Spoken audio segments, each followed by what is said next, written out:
ಸ್ನೇಹದಿಂದಿದ್ದು. ಅವ್ರ ತಮ್ಮ ರಮೇಶ್ ಅವರು ಕಿಟ್ಟಿ ಎಲ್ಲರ ಜೊತೆಲೂ ನಾಟಕಗಳನ್ನ ಮಾಡ್ತಾ ಇದ್ರು, ಸಿನಿಮಾ ಸೀರಿಯಲ್ ಎಲ್ಲ ಮಾಡ್ತಾರೆ. ಈಗಿಲ್ಲ. ಅವ್ರ ಮನೆಯವರಿಗೆ ದುಃಖ ಬರ್ತಂತ ಶಕ್ತಿ ಆ ಸೃಷ್ಟಿಕರ್ತ ನೀಡಬೇಕು.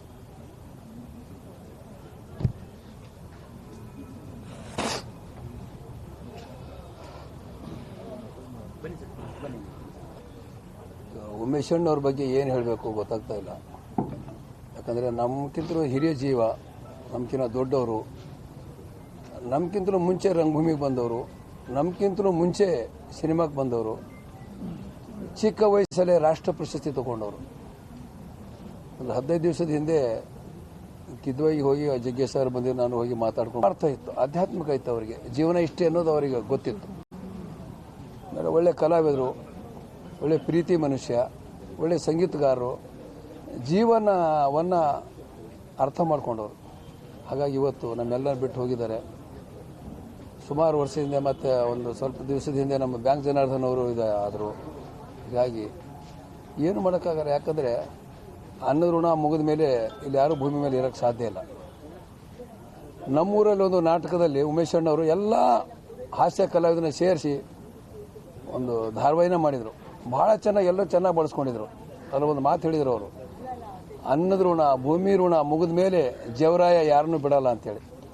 ಅವತ್ತು ಅವ್ರು ಹೇಳಿದ ಮಾತು ಇವತ್ತು ಅವ್ರ ಬಾಯಿಂದನೇ ಬಂತು, ಅವ್ರ ಬಾಯಿಂದ ಸತ್ಯ ಆಯ್ತು. ಈಗ ಹಾಗಾಗಿ ಏನು ಮಾಡೋಕ್ಕಾಗಲ್ಲ. ಎಲ್ಲರೂ ಒಂದು ದಿವಸ ಹೋಗೋದೇ. ಆದರೆ ಇನ್ನೂ ಸ್ವಲ್ಪ ದಿವಸ ಅವ್ರದ್ದು ಒಂದು ಕೊಡುಗೆ ರಂಗಭೂಮಿ ಆಗಿರ್ಬೋದು, ಸಿನಿಮಾ ಆಗಿರ್ಬೋದು, ಧಾರಾವಾಹಿ ಆಗಿರ್ಬೋದು, ಇನ್ನು ಅವ್ರ ಸೇವೆ ಬೇಕಾಗಿತ್ತು. ಅದು ಏನು ಮಾಡೋಕ್ಕಾಗಲ್ಲ. ಹಾಗಾಗಿ ಅವ್ರಿಗೆ ಆತ್ಮಕ್ಕೆ ಶಾಂತಿ ಸಿಗಲಿ ಅಂಥೇಳಿ ನಾನು ದೇವರಲ್ಲಿ ಪ್ರಾರ್ಥನೆ ಮಾಡ್ತೀನಿ. ಜೈ ಹಿಂದ್, ಜೈ ಕರ್ನಾಟಕ. ನಮ್ಮ ಚಿತ್ರರಂಗದ ಒಬ್ಬ ಪಿಲ್ಲರ್ ಅಂತಲೇ ಹೇಳ್ಬೋದು. ಉಮೇಶ್ ಅಣ್ಣ ಅವರು ನಮ್ಮನ್ನೆಲ್ಲ ಬಿಟ್ಟು ಅಗಲಿದ್ದಾರೆ. ಅವ್ರನ್ನ ಮರ್ಯಾದೆ ಸಿನಿಮಾಗಳು, ಅವರ ಕಾಮಿಡಿ ಯಾವತ್ತಿಗೂ ನಾವು ನೆನೆಸ್ಕೊಳ್ತೀವಿ.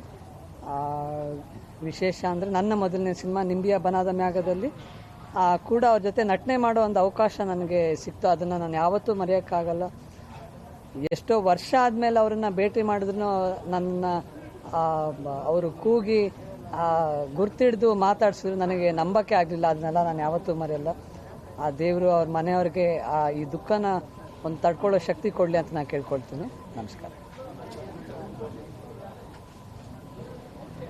ಒಂದು ಅತ್ಯದ್ಭುತ ನಟ ಮತ್ತೆ ಸಿಗಲ್ಲ. Never before never again. ನಾನು ರೀಸೆಂಟಾಗಿ ಅವ್ರ ಜೊತೆ ಆ್ಯಕ್ಟ್ ಮಾಡಿದ್ದೆ. ಬಟ್ ಅವ್ರಿಗೆ ಈ ಏಜಲ್ಲೂ ಕೂಡ ಇನ್ನೇನಾದರೂ ಎಕ್ಸ್ಟ್ರಾ ಮಾಡಬೇಕಾ, ಇನ್ನೂ ಮಾಡಬೇಕಾ ಅಂತಲೇ ಕೇಳ್ತಾ ಇದ್ರು. ಸೊ ಅವ್ರ ಎನರ್ಜಿ ನೋಡಿ ಅನಿಸ್ತಾ ಇತ್ತು, ಇವಾಗ ನಿಮ್ಮ ಎನರ್ಜಿ ಕೊಡಿ ಉಮೇಶ್ ನಮಗೂ ಅಂತ. ಬಟ್ ಅದೇ ಹೇಳ್ತಾರಲ್ಲ, ದೇಹಕ್ಕೆ ಸಾವು ಹೊರತು ಆತ್ಮಕ್ಕಲ್ಲ ಅಂತ. ಸೊ ಕೊನೆವರೆಗೂ ನಮ್ಮ ಜೊತೆಲೇ ಇರ್ತಾರೆ ಅವರು.